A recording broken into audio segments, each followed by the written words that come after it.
Bonjour et bienvenue dans la matinale de Ndiafatak de ce mardi 27 mai 2025, où nous vous présentons un tour d'horizon des actualités les plus débattues durant la nuit. À la une, Mansour Faye, ancien ministre et maire de Saint-Louis, est au cœur des discussions après sa convocation par la commission d'instruction de la Haute Cour de justice. Accusé de surfacturation dans l'achat de riz pour un montant de 2,749 milliards de francs CFA, Faye a été inculpé et placé sous mandat de dépôt. Soutenu par sa famille, dont Mariam Faye Sall qui aurait réuni 2 milliards de francs CFA pour la caution, Faye a vu ses partisans afficher un optimisme inébranlable devant le tribunal. Par ailleurs, l'Alliance pour la République, APR, a vivement dénoncé l'incarcération de Mansour Faye, qualifiant l'acte d'injustice motivé politiquement. Le parti critique une commande politique et une justice aux ordres, exprimant son soutien à Faye. Cette arrestation est perçue comme une tentative de déstabilisation de l'APR et le parti appelle à la mobilisation de ses militants. De même, Adama Faye, frère de l'ancien ministre, s'est exprimé sur l'affaire, combinant foi et conviction à la justice. Il a dénoncé l'acharnement contre son frère tout en affirmant le soutien familial à la reddition des comptes. Selon lui, les procédures ont été respectées lors de l'appel d'offres et il laisse la décision finale entre les mains des magistrats craignant Dieu.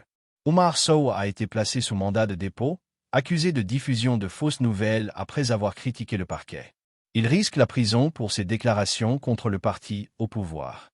Le pont de Keur Massar montre des signes préoccupants de détérioration, suscitant des craintes d'affaissement si des mesures ne sont pas rapidement prises. Inauguré en grande pompe le mercredi 13 juillet 2022, le pont de Keur Massar présente aujourd'hui des signes de détérioration préoccupants. Selon des témoignages recueillis sur place, notamment celui d'un habitant de la localité, Wade, des fissures visibles sont apparues sur l'ouvrage. Ce pont est déjà fissuré par endroits. Il y a un réel risque d'affaissement si rien n'est fait, alerte-t-il, appelant les autorités à une intervention rapide. Situé dans une zone à forte densité de circulation, ce pont joue un rôle stratégique dans la mobilité urbaine de la banlieue dakaroise. L'apparition de telles dégradations, moins de 3 ans après sa mise en service, soulève des questions sur la qualité des travaux et le suivi technique de l'infrastructure. À Paris, Wally Seck a ravi ses invités avec un somptueux dîner réunissant la diaspora sénégalaise. Wally Seck a cherché à réaffirmer ses liens chaleureux avec sa communauté tout en se consacrant à ses activités artistiques à l'international.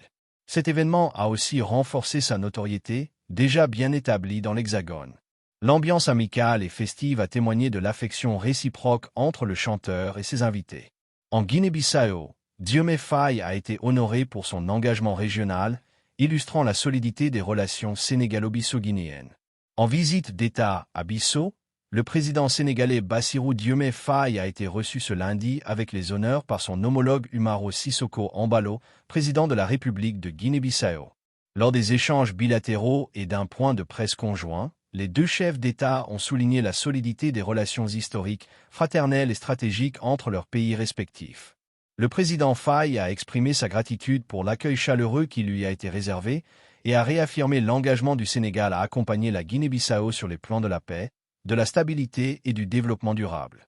Le président Embalo a salué l'attachement constant du Sénégal à son voisin du Sud, rappelant que aucun pays n'est plus attaché à la paix, à la stabilité et au développement de la Guinée-Bissau que le Sénégal.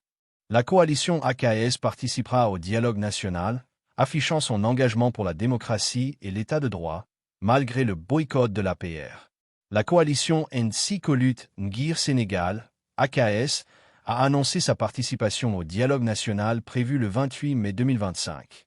Réunie le samedi 24 mai sous la présidence de son leader, Abdou Karim Sall, député et ancien ministre sous Macky Sall, la coalition a décidé de répondre favorablement à l'invitation du président de la République Bassirou Diomaye Faye.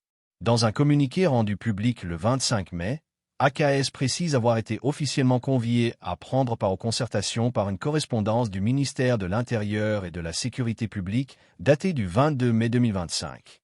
Tout en rappelant avoir préalablement formulé des observations sur le contenu des termes de référence du dialogue, la coalition déclare vouloir jouer pleinement son rôle dans la consolidation de la démocratie et de l'état de droit.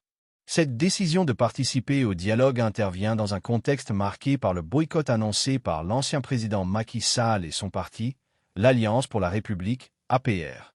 Une prise de position qui distingue la démarche d'Abdou Karim Sall de celle de sa famille politique d'origine. Point d'orgue de la visite, la remise au président Faye de la médaille Amilcar Cabral, la plus haute distinction du pays. Ce geste fort vient saluer son engagement en faveur de l'intégration régionale, de la solidarité entre les peuples et de la stabilité sous-régionale.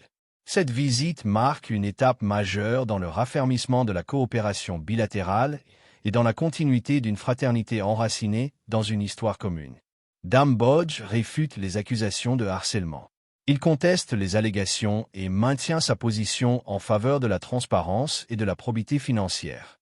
Dame Bodge, directeur général de la Société de gestion des infrastructures publiques dans les pôles urbains de Diamniadio et du Lac Rose, SOGIP SA, fait face à des accusations de harcèlement présumé émanant d'une intervention en direct sur les réseaux sociaux.